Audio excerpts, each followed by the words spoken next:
Hi guys, welcome back to our YouTube channel. నేను మీ MSK.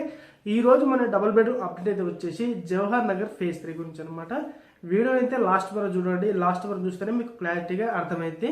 అదేవిధంగా మీరు కనుక మన ఛానల్ని మొదటిసారి చూస్తున్నట్టయితే ఒక లైక్ చేయండి, షేర్ చేయండి, సబ్స్క్రైబ్ చేయండి. మీ నుంచి మేము ఆశించేది ఒక లైక్ మాత్రమే అనమాట. ఇక విషయానికి వచ్చేసరికి అయితే నిన్న ఆర్డీఓ గారు వచ్చారు మనకి. ఎక్కడ ఈ double bedroom Jawahar Nagar phase 3 అనమాట. వచ్చి వాళ్ళైతే ఆదేశాలు ఇచ్చారు. వీళ్ళకి ఏదైతే డబుల్ బెడ్రూమ్ ఇల్లు ఉందో చుట్టుపక్కల ఎంతవరకు జాగా వీళ్ళది ఉందో అని చెప్పేసి మొత్తం అయితే డీటెయిల్గా ఎక్స్ప్లెయిన్ చేయడం జరిగింది. గ్రౌండ్ కావచ్చు, మనకి చెట్ల ఈ ఎక్కడైతే ఈ డబుల్ బెడ్రూమ్ మధ్యలో డివైడర్లకు ఉన్నాయో అక్కడ కూడా చెట్ల ఎక్కడ పెట్టుకోవాలి, చిన్న చిన్న పెండింగ్ వర్క్స్ ఏవైతే ఉన్నాయో అవైతే చేపించి ఇస్తామని చెప్పారనమాట. ఇంకోటి ఏంటంటే ఇక్కడ చుట్టూ పారుగోడు ఉంది కదా, అదైతే ఎవరు చేయాలని అడిగితే వీళ్ళు ఏం చెప్తున్నారంటే, ఎవరైతే ఈ డబుల్ బెడ్రూమ్ ఇల్లు వచ్చాయో వాళ్ళే తలా కొంచెం వేసుకైతే మీరే గవర్నమెంట్ని సంప్రదించి వాళ్ళతో గవర్నమెంట్ బిల్డర్తో కట్టించుకోవాలని చెప్తున్నారు అనమాట. ఇదనేది నాకు అస్సలు నచ్చలేదు. ఎందుకు అంటే గవర్నమెంట్ అంటేనే ఇల్లు కట్టుకోవాలని పేదవాళ్ళ ఆశ అనమాట. పేదవాళ్ళకి లేకనే ఇలాంటి గవర్నమెంట్కి సంబంధించిన స్కీమ్స్ కోసం ఎదురు చూస్తారు. మళ్ళీ వీరు ఏమంటున్నారంటే వీళ్ళనే వేసుకొని ఈ చుట్టూ పారి కూడా కట్టుకుంటే అది తప్పనే చెప్పాలి. ఓకేనా, ఇదొకటి. ఇంకోటి ఏంటంటే ఇక్కడ లిఫ్ట్ కూడా లేదనమాట. లిఫ్ట్ కూడా లేదు. ఎందుకంటే వీళ్ళు జనం అనేది ఇంకెవరికైతే ఎవరు రాలేదు. అందరూ వచ్చిన తర్వాత అయితే వీళ్ళు లిఫ్ట్ అయితే ఆన్ చేస్తామని చెప్తున్నారు. అది కూడా ఇంకో 15-20 డేస్లో అయితే ఆన్ చేస్తామని చెప్తున్నారు.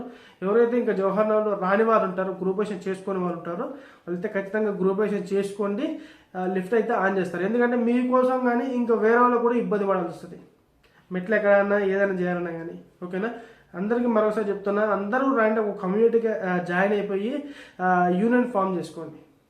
ఇంకోటి ఏంటంటే ఇప్పుడు వచ్చేసరికి మనకి ఇక్కడ 11 బ్లాకులు 10 బ్లాకులు చేంజ్ ఉంటాయి. వాటన్నిటి కూడా ఒక్కళ్ళనే ఎంచుకోమని చెప్తున్నారు యూనియన్ లీడర్గా. కానీ గొడవలు రావచ్చు, రాకపోవచ్చు, అది టంగ్ అనేది దాన్ని బట్టి ఉంటుంది అనమాట, పైసల విషయం కానీ ఏదైనా కానీ.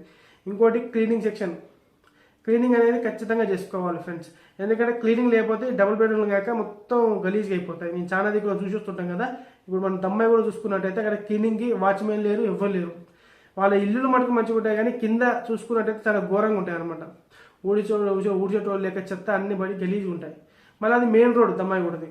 ఓకేనా, అందుకని నేను ఏం చెప్తున్నా అంటే ఇక్కడ ఒక యూనియన్గా ఫామ్ అయ్యి ఫస్ట్ అయితే మీరు సెక్యూరిటీ గార్డ్ అండ్ మనకి ఎవరైతే క్లీనింగ్ సెక్షన్ ఉన్నారో వాళ్ళైతే డిసైడ్ చేసుకోండి.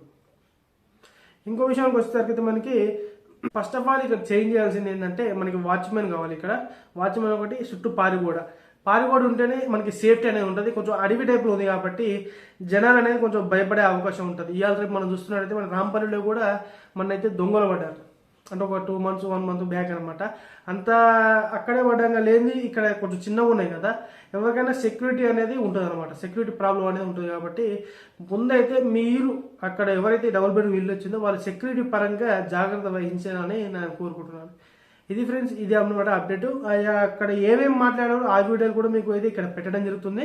ఓకేనా, అది కూడా చూడండి. ఈ వీడియో మీకు నచ్చినట్టయితే ఒక లైక్ చేయండి, షేర్ చేయండి, సబ్స్క్రైబ్ చేయండి. మరిన్ని మంచి మంచి వీడియోలతో మీ ముందుకైతే వస్తాను. జై హింద్.